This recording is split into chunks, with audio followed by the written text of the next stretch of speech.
আমার তো কোনো অভিজ্ঞতা নেই আপু, আমি কি বিজনেসটা করতে পারবো, আমি করতে চাই। এই প্রশ্নটা আমি প্রায় শুনি এবং আমার মনের মধ্যে ছিল যে আমি যখন বিজনেসটা শুরু করি আমার মেন্টরকে আমি প্রায় বলতাম যে আপু আমি অনলাইন বিজনেস কি, আপু আমি অফলাইনেও জীবনে কোনোদিন বিজনেস করি না, আমি কি করতে পারবো এই বিজনেসটা, আমার তো কোনো এক্সপিরিয়েন্স নাই। তখন আপু আমাকে বলতেন সব সময়, আপু আমি আছি, বিশ্বাস রাখো, আমি আপনাকে সব কিছুতে হেল্প করবো, সব কিছু শিখিয়ে দেবো হাতে ধরে ধরে।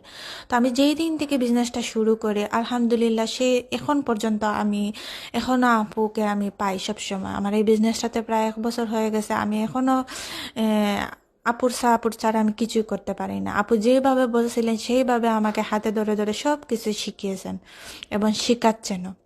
আপু একটা সময় বলছিল যে আপু দেখো, তুমি এই যে সংসার করতেছো, সন্তানকে ম্যানেজ করতেছো, তোমার ঘরকে সুন্দর করে পরিপাটি করতেছো, এই যে রান্না বান্না করতেছো, এগুলা কিন্তু তুমি আগে পারতা না। তুমি হয়তো বা কারো কাছে শিখছো, তোমার মাকে দেখে শিখছো, একসময় কিন্তু তুমি এগুলা করতে পারতা না। একসময় আমরা কিন্তু মেয়েরা একসময় পড়ালেখা করতাম বা খেলাধুলা করতাম, বন্ধু বান্ধবের সাথে আড্ডা করতাম, ঘরের কাজ কি বা রান্না বান্না কি এগুলোই কিছু পারতাম না। কিন্তু আজকে যে পরিস্থিতি, আমরা কিন্তু সব কিছুকে মানিয়ে নিচ্ছি, সব কিছু আস্তে আস্তে শিখতেছি সময়ের সাথে সাথে।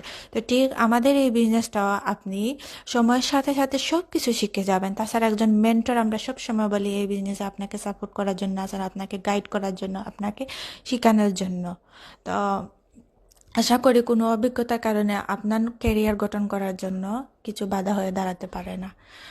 আপনি চেষ্টা করেন, এখানে আমি আছি একজন মেন্টর হিসাবে আপনাকে সব কিছুতে হেল্প করার জন্য, সব কিছু গাইড করার জন্য। আপনি কিভাবে আপনার পর্দা বা আপনার যতটুকু এক্সপিরিয়েন্স নলেজ আছে এই নলেজ দিয়ে আপনি বিজনেসটাতে এগিয়ে যেতে পারেন। এখানে আমি একজন মেন্টর, আপনাকে সব কিছুতেই হেল্প করবো সবসময়। আল্লাহ হাফেজ।